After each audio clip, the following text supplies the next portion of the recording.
Dumelang, welcome back to Setswana class. Ngwaga o mošwa. Happy New Year.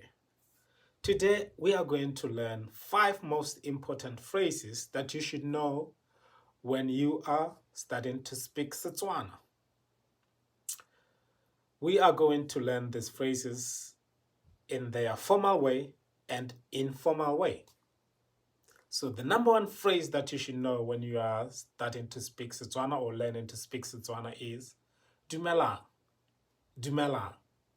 Now, Dumela is the formal way of greeting to elderly people or people you don't know, official staff, a group of people. You just say Dumela.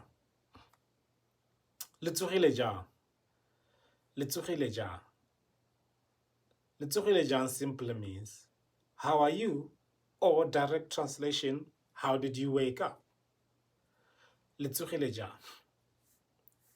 So this is what you say when you are being formal with whoever you're talking to. Letsogile jang.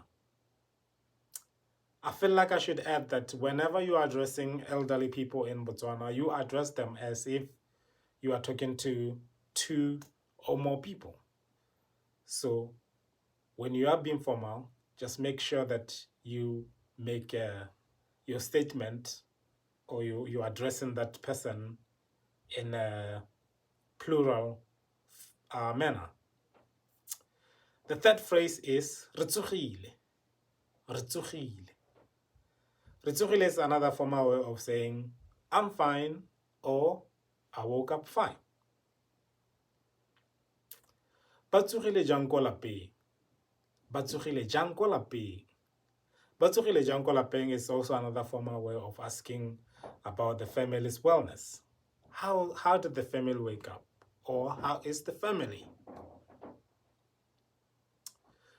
I'm also going to remind you that whenever you are addressing somebody young, older than you, depending on your relationship, you don't necessarily have to ask them how do they wake up at home. So keep that in mind.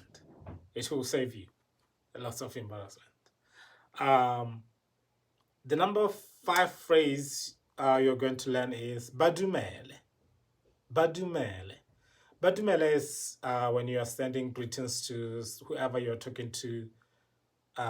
So you're just gonna say hi to your also say hello to your family. It's a formal way of sending greetings to whoever you're talking to. Now we are going to learn these phrases in their informal way. So number 1 is Dumela. Dumela. Or you can even take it further and say Eita. Or some would even say Ola. So Eita, Ola, Dumela, these are like informal way of greeting people. These are like your age mates, your colleagues that you know personally, your friends. So keep that in mind. Jwang. Jwang is how are you? How is it? This is another informal way of asking somebody's wellness. Jwang da. Jwang. Fela. Fela is the informal way. Shapo, you notice the English word. So, ke fela. That's how you would say to your age mate. But you don't have to say fela to somebody older than you or when you are like in an official meeting. Iketile fela. Iketile fela is like we're chilling. Yeah, we're chilling. It's when somebody's asking, how's your family? Like, yeah, we're chilling, man. Iketile. Cheke da. Cheke da. So cheke da is like, yo, I'm sending your family some greetings. Like, say hi to your family. That's like informal way of sending greetings to your family through your friend. Like, yeah, just check on them, right? So yeah, we've come to the end of our class. Thank you so much for watching this. Once again, Happy New Year. Ngwaga o mošwa. Go fitlha le kopana mo nakong e tlang. salang sentle, go siame.